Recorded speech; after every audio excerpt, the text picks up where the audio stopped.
Shumë italian se dhe Barcelona Conte. E mban mend trajnerin e kontarës së Spanjës?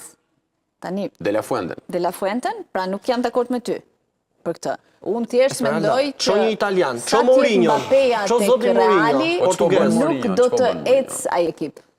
Sepse të njëjtën gjë e kemi parë, është e njëjti film i parë ke Parisi. Dhe e njëjtën gjë është Shqipëria. Luis Enrique? Ço Luis Enrique?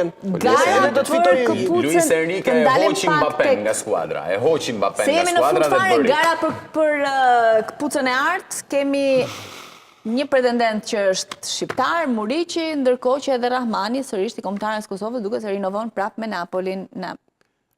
Për këpucën e artë, në Spanjë keni fjallën. Në Europë, Kane, Mbappé, Haaland, Igor Thiago dhe...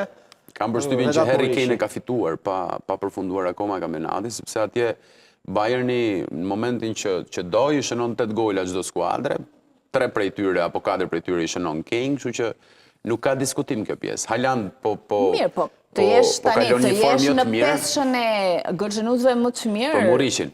Absolutisht që është arritje goxha e madhe, po deri në fund kampionatit e ka vështirë. Koeficienti është 2 për 5 ligat kryesore, 44 pikë. Okej, Mbappé është i dyti me të njëjtat pikë, Haalandi është i treti me 40 pikë. Igor Thiago i sulmuesi britanik. Me 32 pikë dhe Muriqi 30 pikë.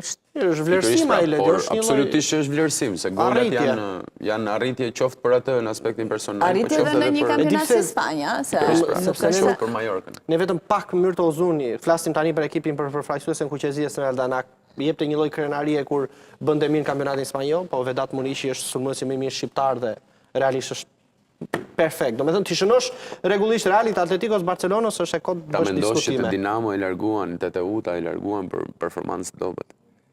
Dikur, disa vite më parë. Faleminderit shumë. Merci, faleminderit. Dhe nuk është rasti vetëm.